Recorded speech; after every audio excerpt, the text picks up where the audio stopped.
Anand Subramanian, known as an LLM psychologist, right? He's recognized as one of India's top 10 data scientists, an AI influencer, and a frequent speaker at TEDx and PyCon. He's an alumnus of IIM Bangalore, IIM Madras, London Business School, IBM, Infosys Consulting, Lehman Brothers, and BCG. On a more personal note, he shared with us, Anand has hand transcribed every Calvin and Hobbes strip ever published. He's happily hooked on Minecraft and anime, courtesy of his daughter, and hopes to watch every film on IMDb's top 250, except The Shining. He'll have to tell you more about that. Anand, thank you. It's scary. I read the book, and I've seen Jack Nicholson and Stanley Kubrick separately. I can't combine them. No, thank you. And the Calvin and Hobbes stuff also got me to my first Digital Millennium Copyright Act takedown. So I have been on the other side of the law. But most recently, I've been teaching students to hack, copy, cheat, whatever. Ajit mentioned about me publishing the assignments, right? So a few months ago, I tried one experiment. I told my students at IIT Madras, you can copy. Feel free. Cheating is allowed. And then try to see how many people actually copy and how it impacts their performance. So this was a coding assignment. I can figure out how similar two pieces of code are. And here are a bunch of students whose answers were 100% identical. Exact character to character match. Now, of course, 100% similarity is too strict a measure of copying. So I can probably choose a looser measure and say, okay, say about 40, 50% measure of copying. But strange thing is, even then, only about 40% of the students are copying. Now, what do I have to do to get you to copy? And does it make a difference? So the greens are the originals. That is, they have published a result and somebody else has copied from it. The grays are the independents. They have not copied, they have not let anyone else copy from them. The yellows are the first copiers. They find a green, latch on, submit the assignment very early.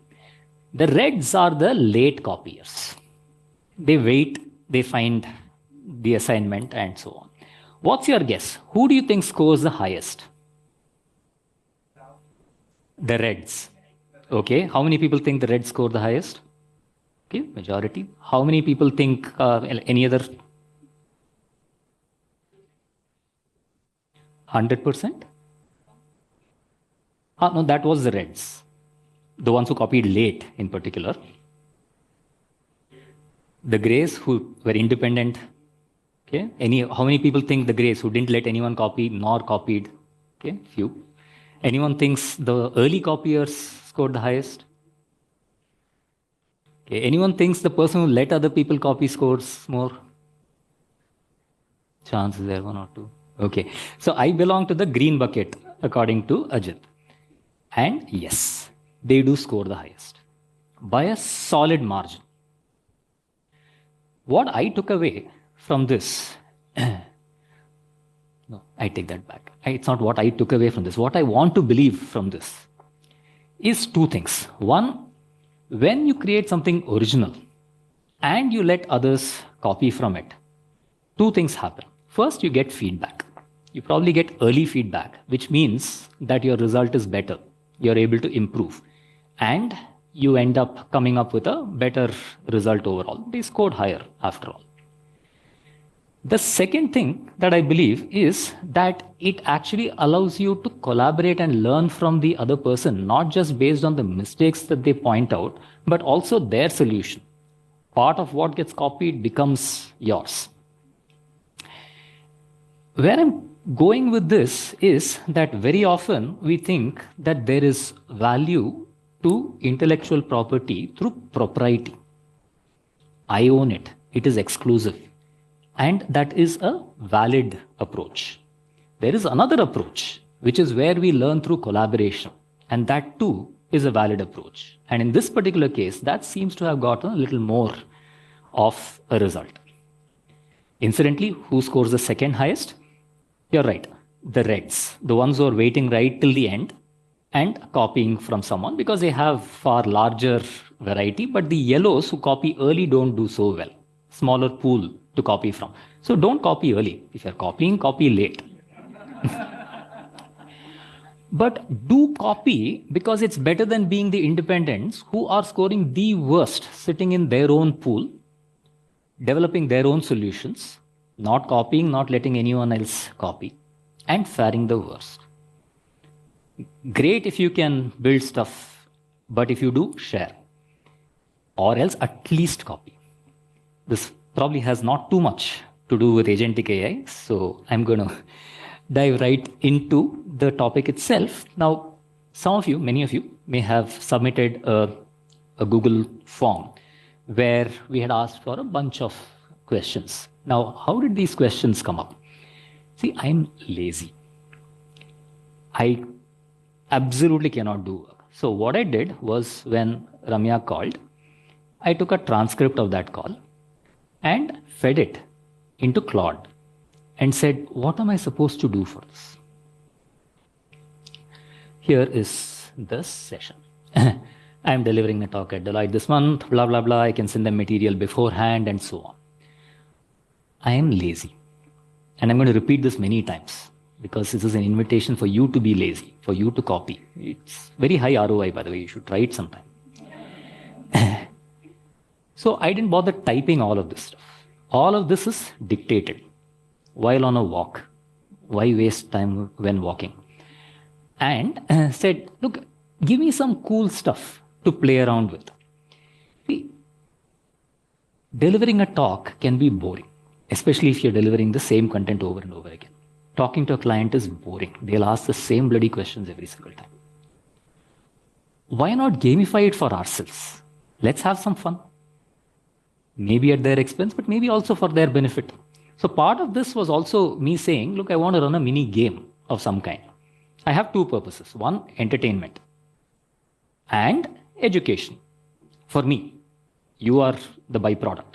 Actually, as they say, right, if you're not paying for this, you are the product.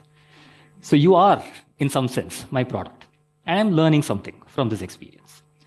It gave me a set of questions and it did a solid verification on which of these statements, and there's a huge bunch of statements here. I'm going to zoom in a little bit if I can into these, are facts versus fiction.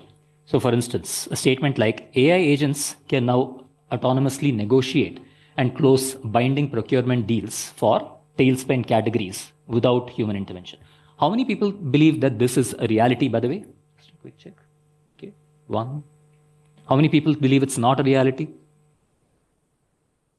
Half a dozen. Okay, and based on all the deep research, Claude thinks it's partially true. There are some instances where this sort of a thing is happening. Gemini thinks it is in fact reality. And if it is going this strong, then there are citations in there where it's showing it is in fact happening.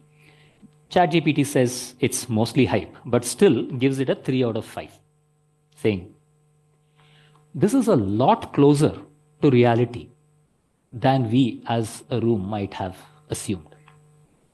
I would not have known this either, neither would I have known to ask this question, nor would I have known the answer. But I know enough to ask all the agents the answer. Why bother doing the work when we have agents to do the work for us? And this thing changes so quickly that knowledge is not worth hoarding. So yet another reason to share what you know, because it's anyway out of date. You're selling old stock. The questions that you've shared, the next step is, now that I have put together this set of questions and you've collected the answers, to analyze them. Now imagine, here is a client situation. One of your clients come to you and says, what I'd like to do is analyze this survey data. And here's the survey data. It contains, let's in fact assume that it is the same survey data that we had. We asked our team, the client says, on what they believe is reality about AI and what is hype about AI. And I'd like you to come in and do a quick advisory exercise telling us how we should improve. How would you go about it? Any suggestions?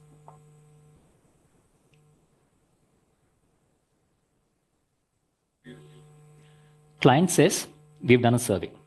We've asked our senior leaders for each of these questions, is this hype or is this reality from an AI perspective?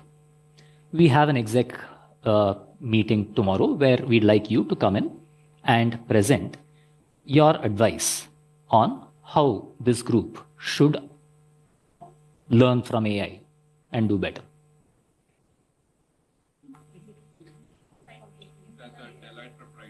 Very good. How will you use Sidekick?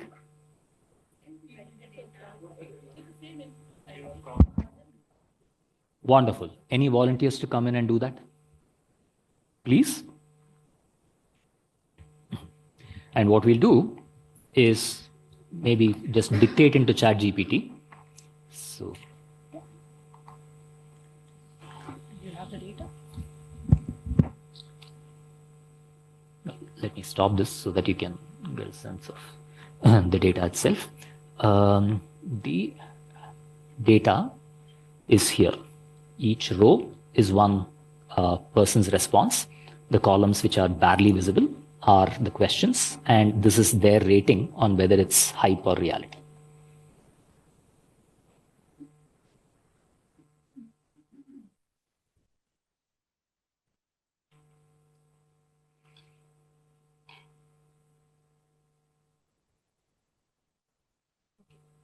You just stopped the recording, by the way. Okay. I wanted to stop because I had a question. Sure. So that was the client research data. Yeah. And they want a point of value from us. Yes. Okay.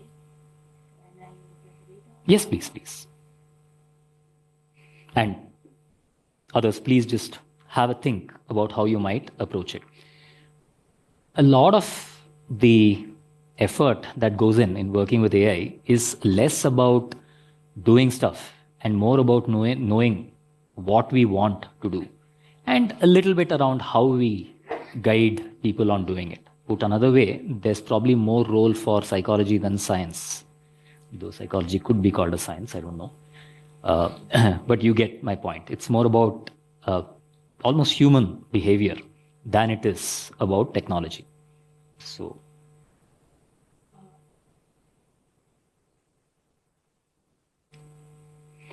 and while we are at it, please, I am certainly going to invite another volunteer in a short while to try out another prompt on top of this. But until then, please just think a little. Yes, please. While she's doing it, can I share an alternative? Yes, why not? Typically, since I've started using most of the Gen AI tools out there, not just for work, but even day-to-day life-related issues or anything that you need to do, right?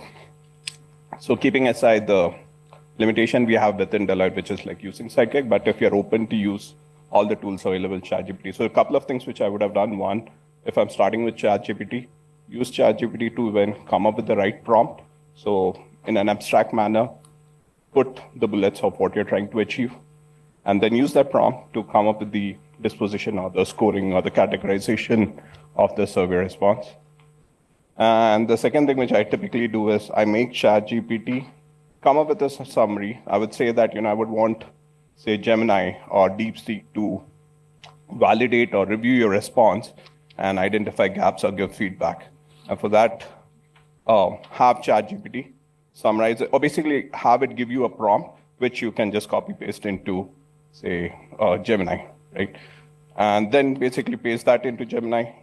Gemini would either agree with most of the points, or it may give some suggestions.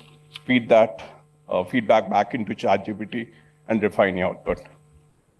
That covers two techniques: meta prompting and cross validation. Meta prompting meaning prompt for a prompt. Cross validation meaning double check somewhere else. Both effective in almost any situation. But please. Okay. Now this is taking one question and figuring out whether the answer is right or not, which is a great starting point, because why would you do this? Why would I do that?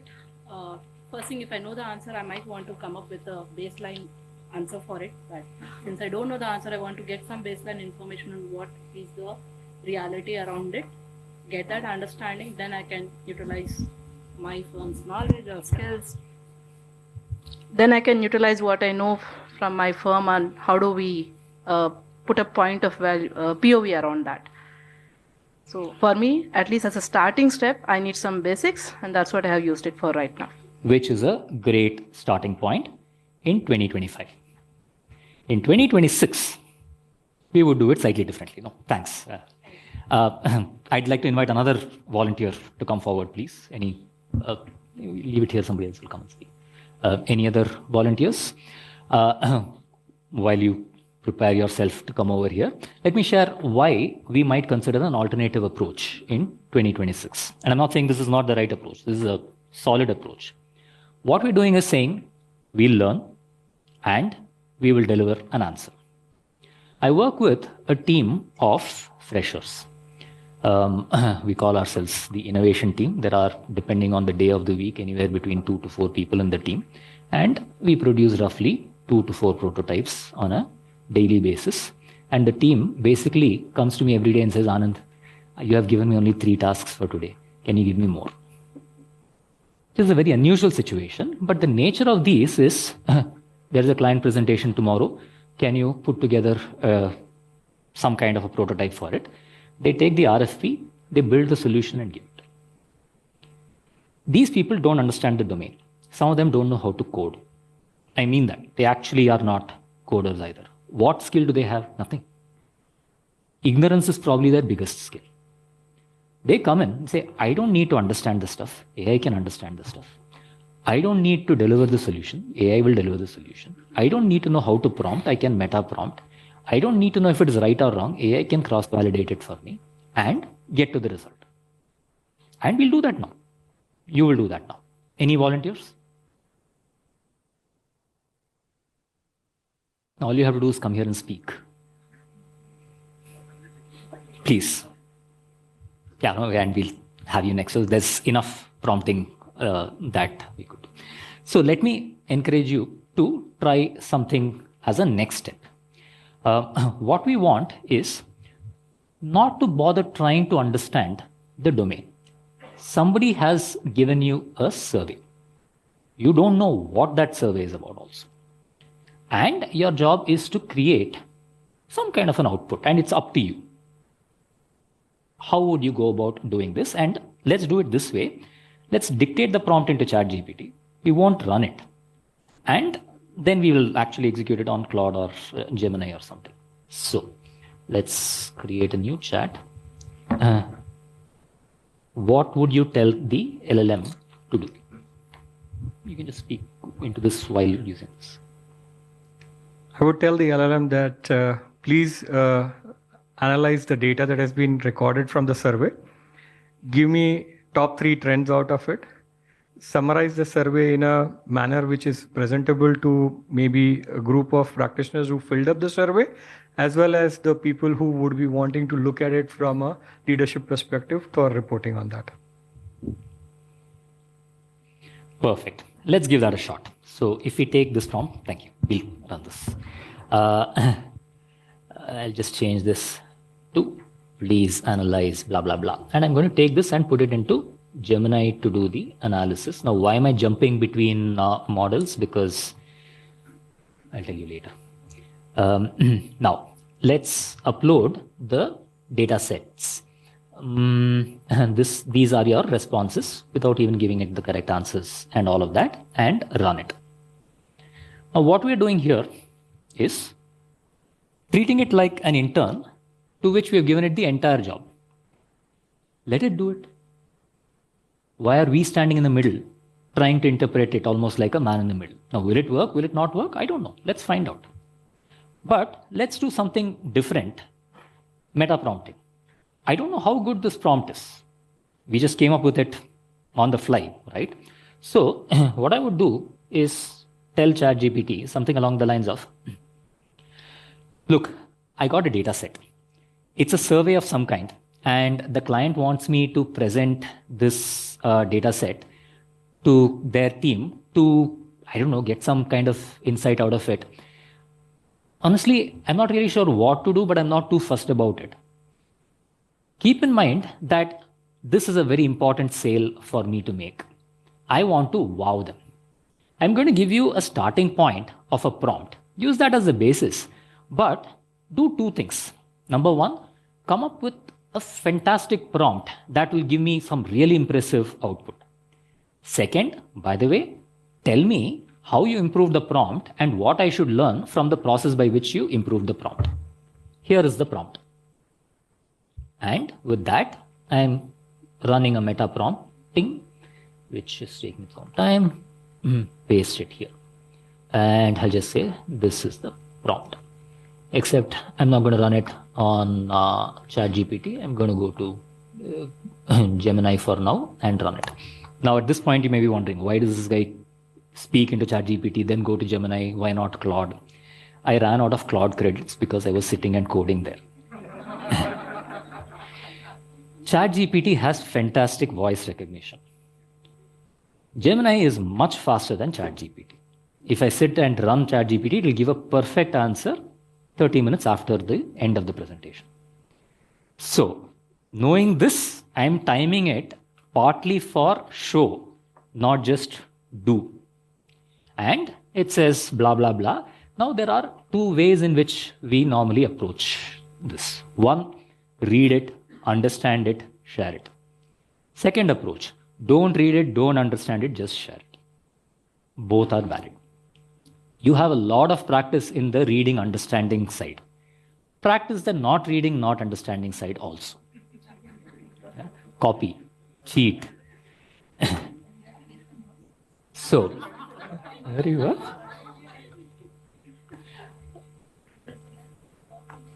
So now, let's take this prompt and it has some context, blah, blah, blah, and the prompt ends here.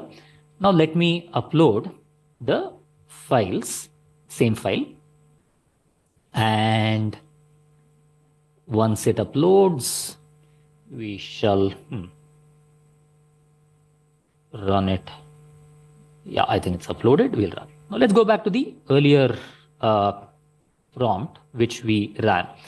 So now what this did is, based on the survey from 22 participants, here's an analysis of the key trends, blah, blah, blah. Now you said, I remember I said, don't bother reading, right? Yeah, this is too much to read. There's a presentation tomorrow. If I have to sit, understand, validate, and then go to the presentation, it's going to be a little time consuming. I'd rather make it easy for me to validate. But it's saying something. There are three trends. There's universal consensus, human in the loop mandate, great cost debate, blah, blah, blah. Here's what I'm going to do. I'm going to say, you've done the work, right? Give me the presentation. So here's how I'm going to do it.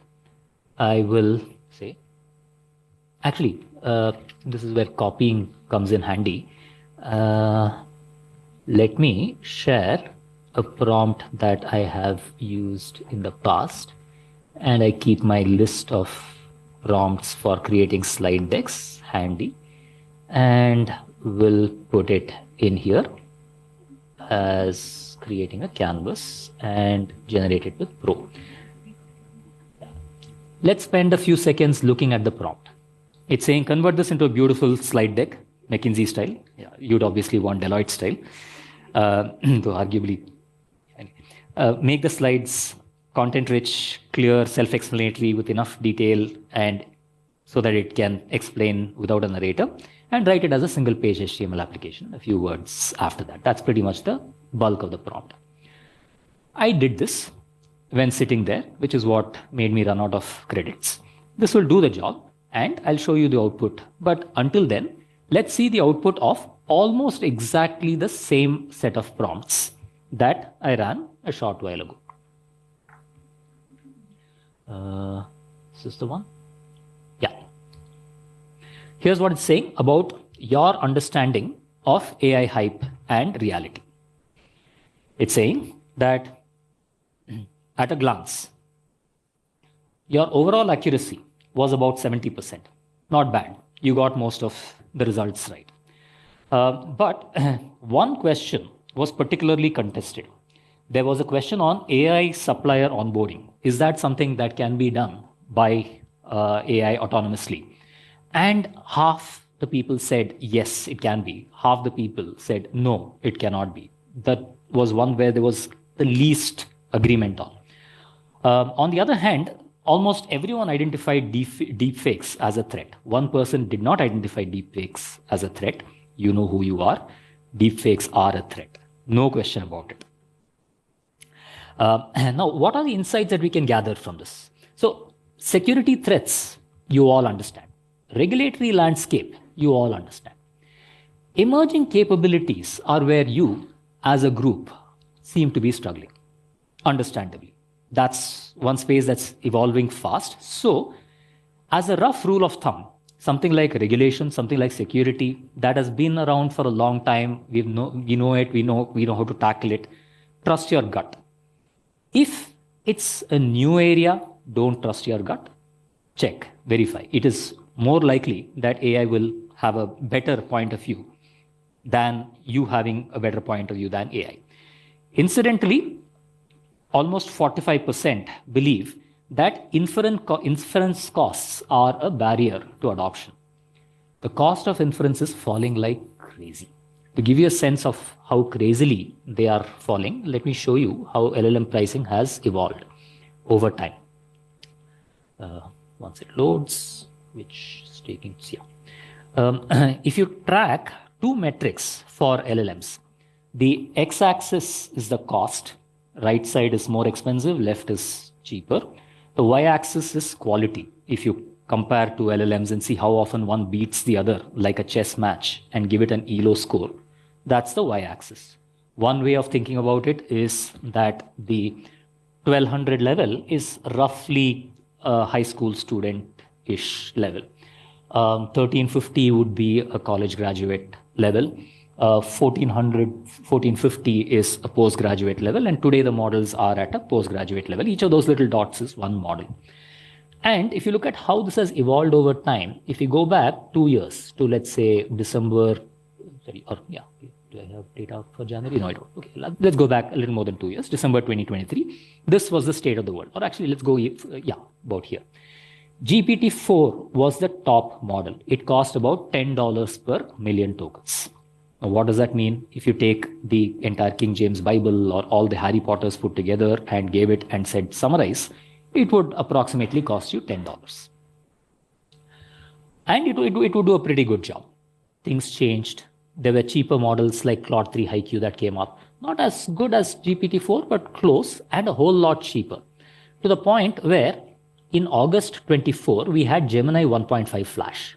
That was the same quality as GPT-4, but the price is 7.5 cents. Not $10, not $1, not 10 cents, 7.5 cents for the same. That's 1/100th, less than 1/100th. The difference between a $1 million budget and a $10,000 budget. Same work. Now, at that kind of cost reduction, think about what becomes possible.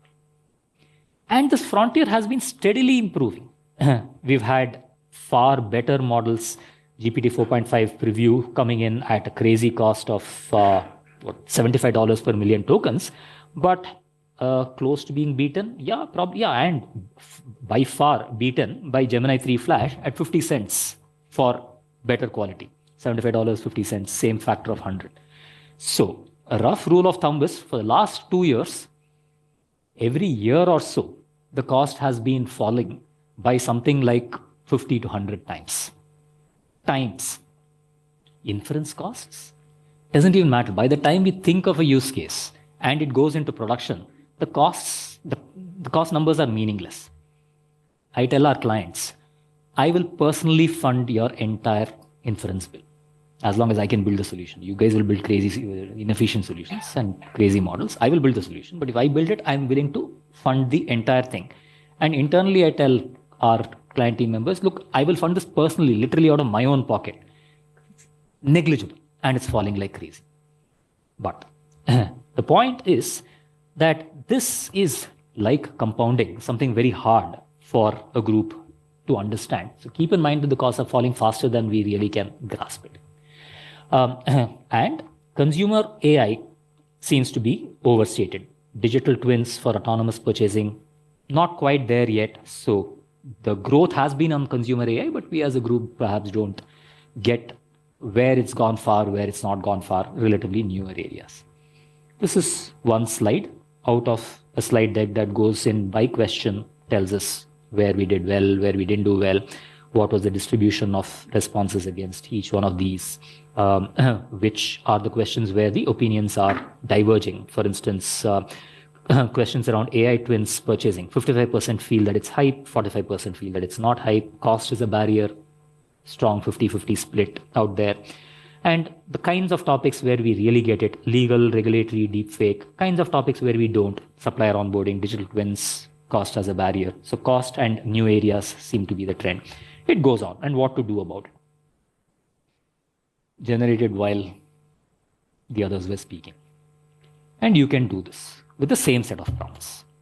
Let's in fact see if we manage to get this one to generate.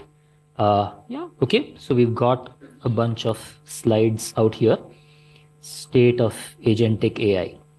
So this is a slide deck that, based on your prompt and my prompt combined together, has created an exec summary, the defensive necessity, autonomy gap. I'm not going to go through this, but it's effectively exactly the same data and the same set of results. Let us come up with something pretty interesting. Okay, trend number 1, cybersecurity consensus. Everyone's agreed on this. This is something that people with your level of skill will be able to take in front of a client, present with just 2-3 minutes of reading before the deck. What does that mean? It means when the client says, I need something done, you don't need to look for a team. You don't even need to look for one person. The only question you need to ask is, can you send me the data? Second, you don't need to ask for time. You can say, I'll have this for you by the time you reach home.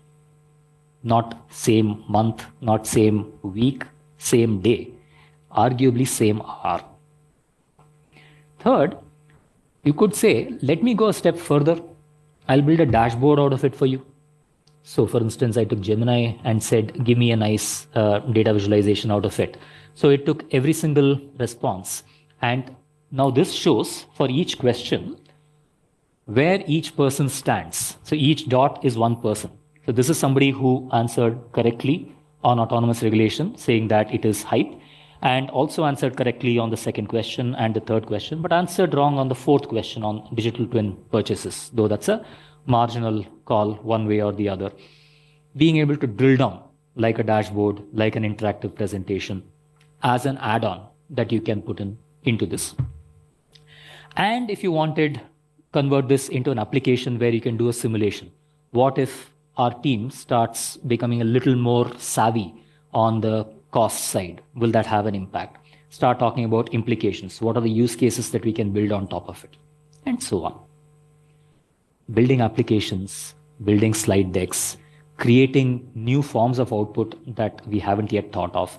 These are all a norm today.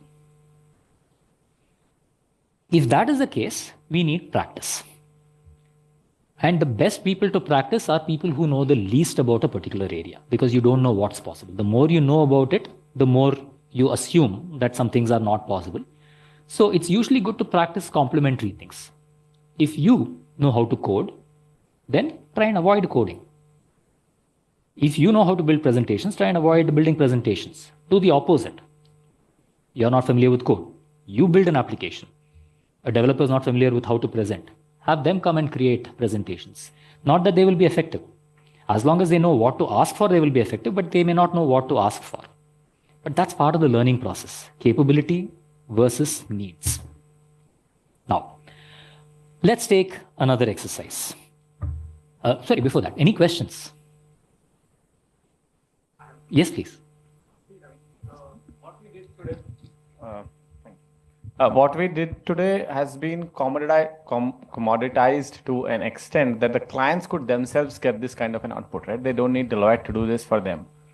So where do we focus now? I mean, we understand that the basic knowledge of prompting and utilizing the tool sets in the market is going to become mainstream table stakes in the next maybe weeks, months, this year for sure. But there has to be a differentiator that we bring to the market, that what value are we adding on to what's really table stakes. And that is what keeps evolving every month because of all the capabilities that keep coming up. And those are the key problems that I face daily. I lead some of the AI capabilities in our SAP practice too. How do we cope up with those? Good question. Something that I struggle with every day. And one of the things that I'm learning is practice helps. And let me demonstrate what constitutes practice. Standing here, my natural inclination is to answer this question based on the months of reading and research that I'm doing. I am not going to do that. Instead, let's ask. And let's see if we can figure out how to frame this question in a way that will be meaningful. And I'll paraphrase, but I'm sure I'm getting it wrong. See, AI is moving so rapidly that the kinds of capabilities that we have today are getting commoditized. For example, it's possible to build a presentation or an application or a data visualization or pretty much any kind of artifact in a matter of a few hours. And anyone can do that. So if we as Deloitte want to build some kind of an advantage, a differentiation, ideally something that is sustainable, where might that lie? If you could look at examples from history on how such challenges have been faced, how people are approaching it today, and share the best practices for me concisely in just 3 or 4 sentences, that would be very helpful. And let it run. Now, here's the thing. I don't think there is an answer that stands independent of how we use it. What I mean is, what it says is an answer is a starting point. Okay, we could think about it. But as an organization, that may not work perfectly for us. As a team, that may not work perfectly for us. So we iterate and we figure it out. But while it's coming up with its point of view, here is my thought. For the vast majority of history, the assets that we've been building are things that have been difficult to copy. So the question now becomes, what is difficult to copy? Software poses this kind of a problem. Software is about as easy as anything to copy. Art, with the invention of photography, became so easy to copy. Actually, it became easy to copy even before that, with the brushes becoming more popular, but over time it became easier and easier. So what were solutions? One solution was regulation. People said, we want to protect property, but property is no longer just physical. It is also intellectual, and therefore the entire regime of intellectual property rights came up. Fair enough. So we may actually turn to, not may actually, will almost certainly turn to regulation. And that, in my opinion, is probably the only true sustainable source of advantage. So the answer is a weird one. Lobbying is what we can do. But before I go on to others, sustainable differentiation lies not in the artifact itself, but accountability for the outcome and the trusted relationship that allows you to navigate the nuance. Making friends with your clients to the point where they say, that answer from ChatGPT, when it comes from you, I will trust more than someone else. Now, arguably, what was I doing as a consultant at BCG? I was taking some junk which anyone else could have done and sharing it. The reason the clients were buying it was because the partner was friends with the client. No.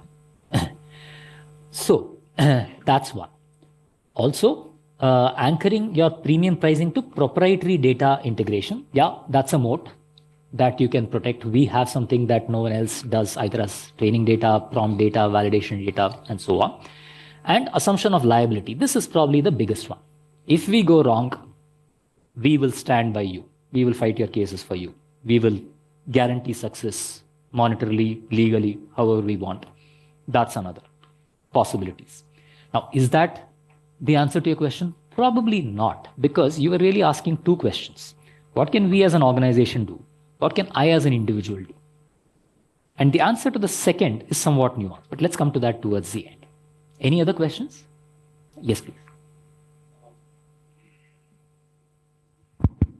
So in the early days of my career, when we didn't have any of these tools, I remember, like, I specialize in Oracle technology. So when I was in the middle of a project for a client and there was a specific functionality of the tool that was just not documented, there was nothing available either on Google or no documentation. I put in like hours or a couple of days to try out different scenarios and figure out what that functionality is. But what I'd learned then, I still remember freshly in my mind and depth. So that while it takes time, that effort results in knowledge that lasts long. And when you talk to client, that experience matters. As compared to, say, junior practitioners in our firm now who have these tools at hand, when they're able to create these deliverables or answer client questions with the help of such tools, while it's also a problem of the effort being put in and saving time, the learning gets bypassed, right? So how do you strike a balance to make sure while we are leveraging these tools to drive efficiency, at the same time, our bread and butter, which is the experience we gain through consulting work, that's not lost? A strong parallel to education is, should students use calculators? They bypass the learning. But how much value is what they're not learning have, or how much does it carry into the future? And the answer is, it depends. There are scenarios where we need mental math. There are scenarios where we need to know how to solve the problem on the spot. The proportion of times that we need that skill is falling. Same with how many of us can survive in a jungle? How many of us need to survive in a jungle? So part of the question becomes, what is the skill that is required more often in the future? And as long as we are catering enough to that, the rest, of course, is a good to have. Now, you could argue that we don't really need muscles given machines, but we have sports. And that's a very different function altogether where muscles do matter. Similarly, I'm sure that there will be things that will have value either for aesthetics or for the sheer pleasure of doing it, or historical value, or niche scenarios. But a lot of the things that we consider skills at any point in time, over time fade in importance, and we are in yet another one of those eras. So, somebody says, but aren't they losing the learning? My follow-up question will be, are they losing learning in an area that is likely to become more important as a skill, or less important as a skill? If it's more important, do the work. What constitutes more important? Well, if AI is going to be doing a fair bit of the, let's say, intellectual work, the relationship work is going to fall on humans, at least in the near future. So the value of relationships is going to go up, which means that if there is an exercise that people need to do that involves building the relationship muscle, good, which was actually my intent in that copying exercise. Not only do you learn to copy, you learn to make friends. Do you have any one person even whom you can reach out to and say, let me copy your assignment? And if you don't have even one person and don't know how to build that skill, in the AI era, you have a problem. On the other hand, do you know how to code? AI can code for you. So that exercise was literally designed to say, make a friend, don't worry about learning how to code. And enough people are teaching that anyway. And this is how I'm thinking about striking a balance. But I'm sure there are better answers.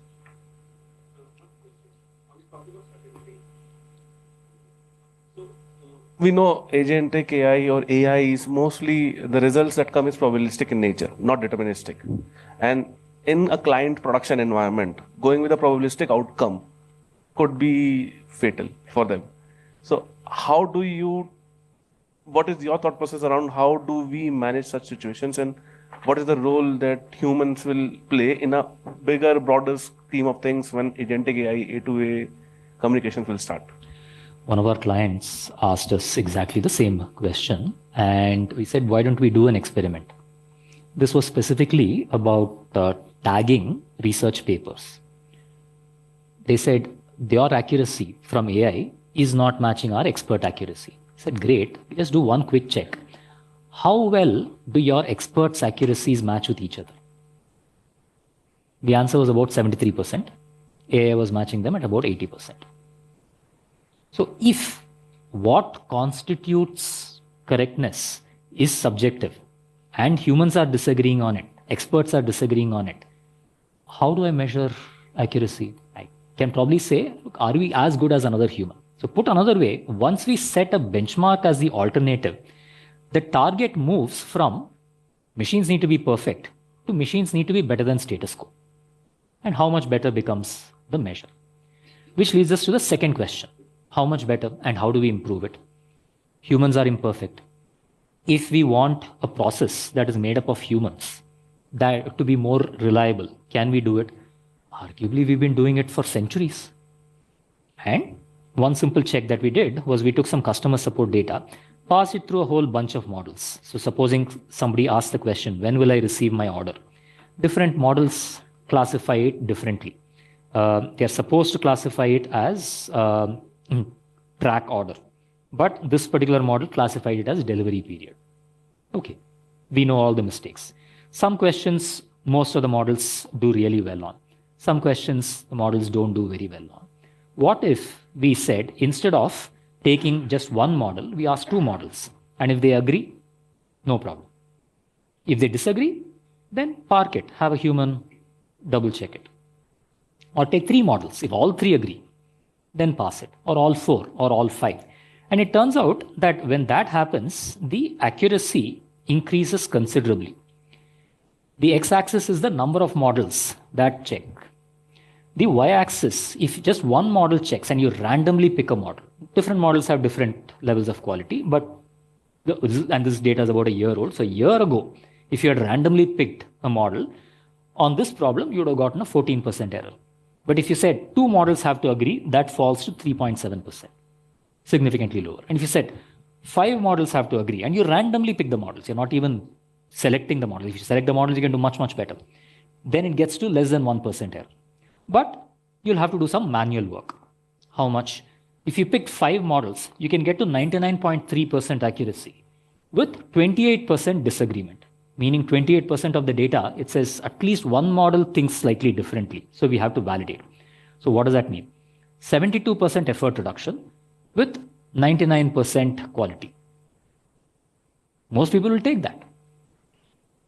In other words, the strategies for dealing with hallucinations are not very different from the strategies of management processes. We apply those.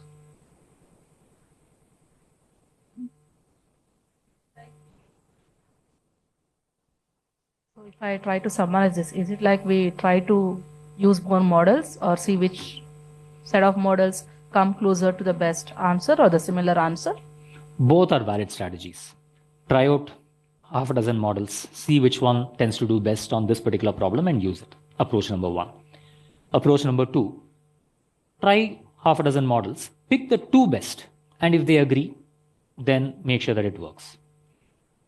There are several other approaches. Supposing you had a group of people and you're saying, look, if you get this result wrong, for whatever is the process, we suffer a calamity. It just cannot happen. What would you do? And this is an open question. How would you organize a group of people? Keep in mind that they are very cheap, practically free. How would you organize a group of people to get the best result?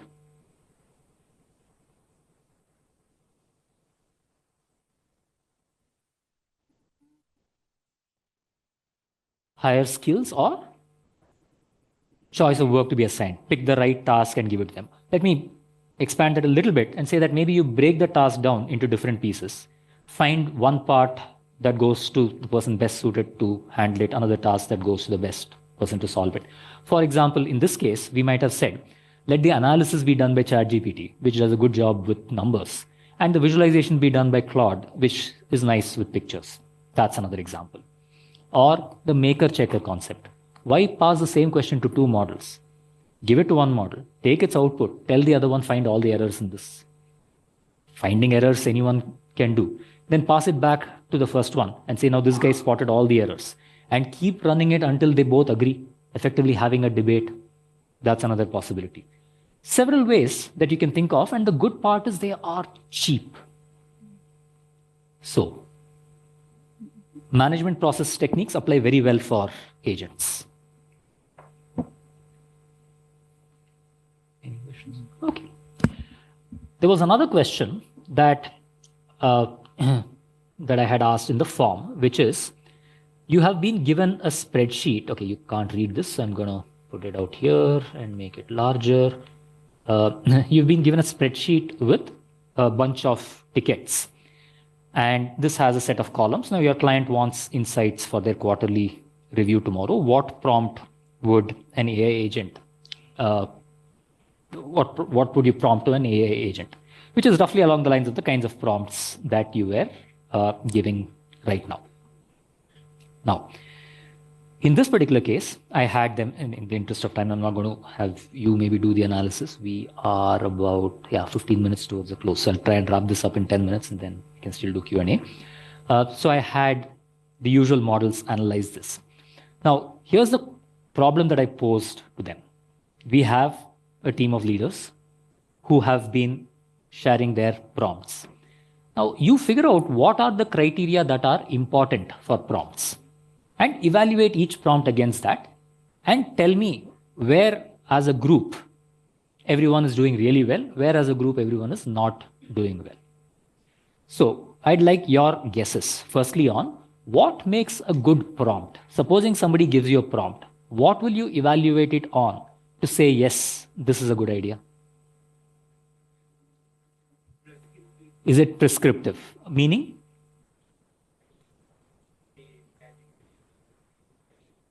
Okay, what do you want and is it specific? Got it?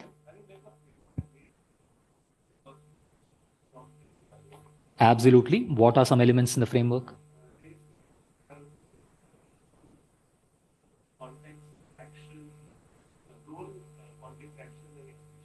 Which is a good one. Let's just take the first one as an example, which is role, saying you are playing the role of so-and-so, which implicitly helps it understand the objective. Fair point. Any others? Well, let's take a look. What I said was, I don't know what constitutes a good prompt. You do the research. I'm lazy. And then you evaluate it against it and share the results, which are somewhere here. Here we go. So how did we as a group do with the business prompts? So the title seems a little scary. A significant skill gap exists in AI prompting. But here's the thing. You can't put a McKinsey slide without the word significant in the title. So only 18% of the leaders crafted high quality prompts. The majority produced prompts that would yield suboptimal AI output. This is probably true of every prompt, by the way.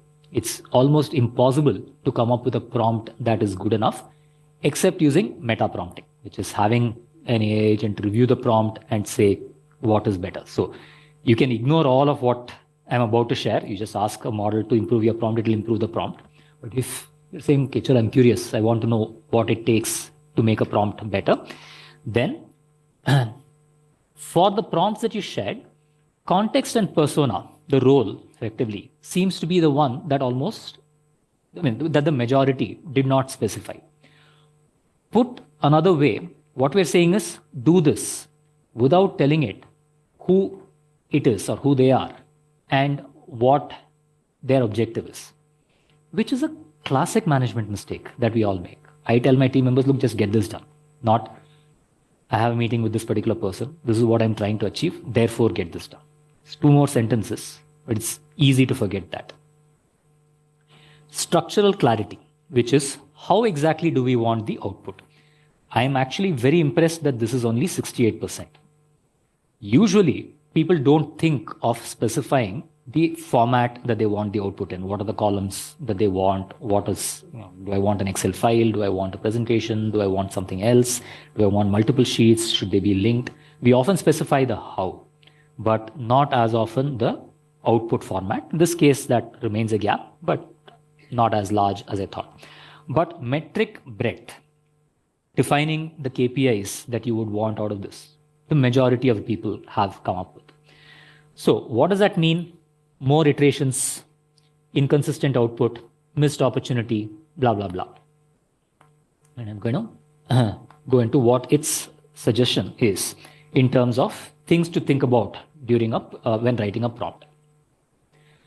Specify the objective. What role are you playing, and therefore what role should it play? And what is it trying to do? It's a good idea to begin with this. And this is probably the single biggest takeaway that you may want to consider as a group. Do that more often. Tell people to do that more often. Structural clarity. What is the output format that you're expecting? If AI is doing the work, your bottleneck is your review time. You can get it to do 10 pieces of output, but then having to sit and read the output, that's time consuming. So you'd rather make the output easier to consume. Try and get it in the final format rather than in interim format. Try and get it to go as far as it can. And the models are going further and further every day. So may as well make the most of it. Metric breadth is not a problem that you have. By and large, that's working well.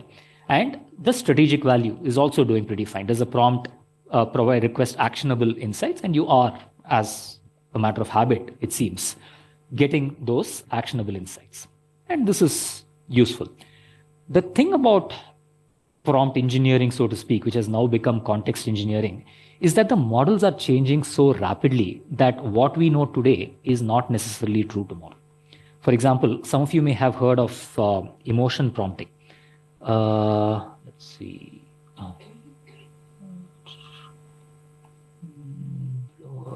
Emotion prompts, do I get this right? Yeah, I thought I had a data story.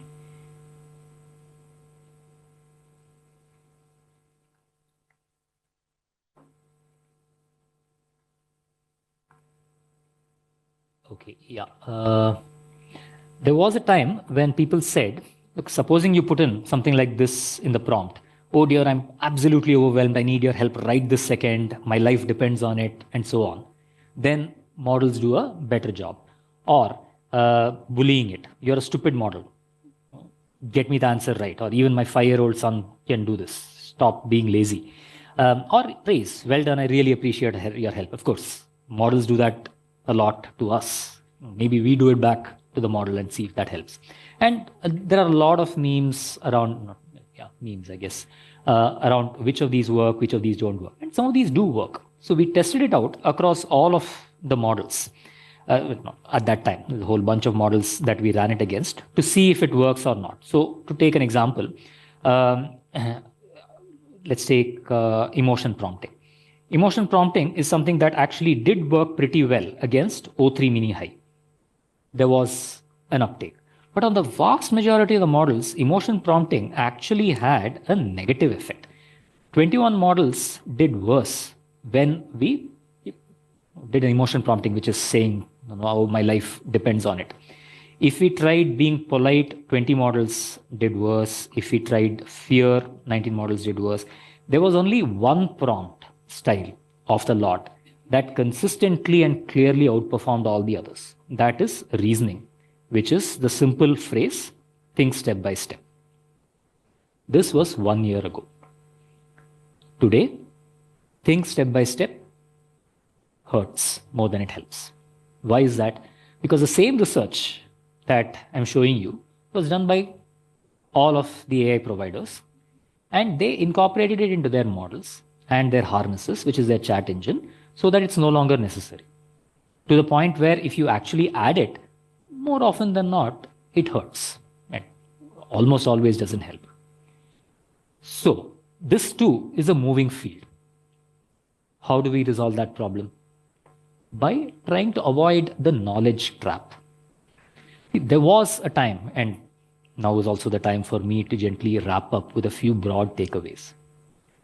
There was a time when what you knew was a skill. This came after a time when how much you could lift was your asset. From the industrial era, which made muscle power less relevant, we moved to the knowledge era, which made brain power the relevant one. I don't know what era we are moving to now. Let's call it, for lack of a better word, the AI era. Here, knowledge has less value, but arguably the internet was doing that a whole lot. With Google, why do I need to remember stuff? With mobile phones having contacts, why do I need to know a phone number? So knowledge was declining in value, but intelligence had value. The ability to solve a problem. It is solving the problem. I don't know what's going to replace it, but what I do know is that skill building that we have practiced since we were children, of learning stuff, understanding it, and so on, don't worry too much about it. It's okay to let that slide a little bit, because what you learn is going to be outdated so rapidly, at least over the next few years, that you're better off learning how to leverage these partners. If you know how to figure out the answer, don't figure out the answer, have an AI figure out the answer. If you know the answer, don't say the answer, have the AI find the answer. Why? Because in the latter case, your knowledge is probably outdated. You may be biased, and you have an intelligence that can cross-question. In the former case, you're wasting time applying a skill that could instead be spent on learning a new skill, which is delegating to AI agents. What does this mean when it comes to interacting with clients? Two things. Number one, when you practice the skill, you become someone whom they can look up to and say, okay, here's somebody who practices what they preach with regard to AI. You show them what you do on a daily basis. It becomes part of who you are and builds a certain kind of credibility. The second is it becomes part of the nature of your advisory. You are not standing on the shoulder of all of what you have learned and the organization, but on the shoulder of the entire world of giants. OpenAI did this study called GDP Val, where they took various professions and asked a bunch of experts to come up with a set of questions. For example, for accountants and auditors, one of the prompts was, you are tasked with reviewing and testing the accuracy of anti-financial crime metrics, and it goes on to share a spreadsheet with some data and perform the variance analysis, do a sample audit, and so on. They evaluated how well different models did and compared that to the experts. And what you see here is in which scenarios the models did better versus in which scenarios the humans did better. By the way, any guesses whether green means models did better or humans did better? Does green mean models did better? How many people say green is models do better? Okay. How many people say green means humans did better?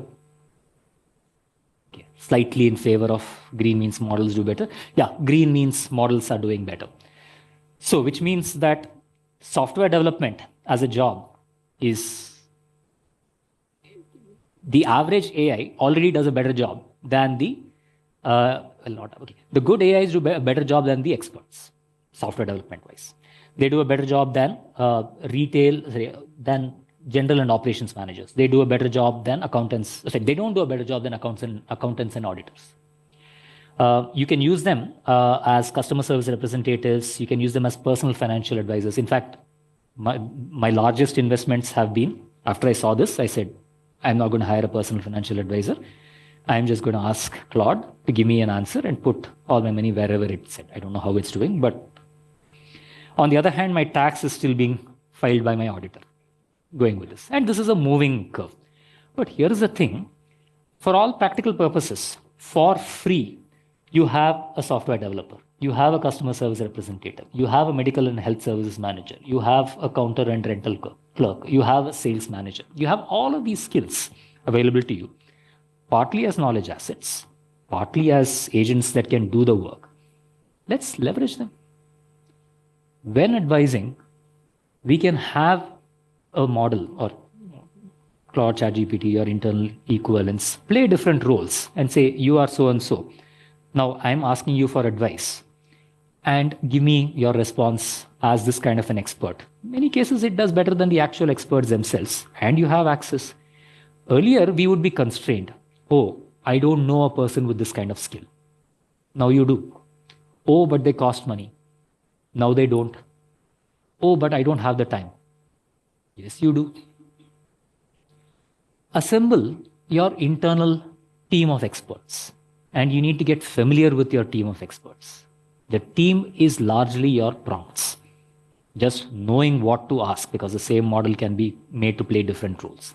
Once you have a small catalog, and do share, better yet, copying is good, and come up with a piece of advice that within a span of a few hours, maybe even minutes, comprises of the best that the world's experts can provide. That is now table stakes. This is something that every organization, once they wake up, are able to do. Are you able to get to that relationship quick enough, well enough, deep enough? Are you able to make it a part of who you are?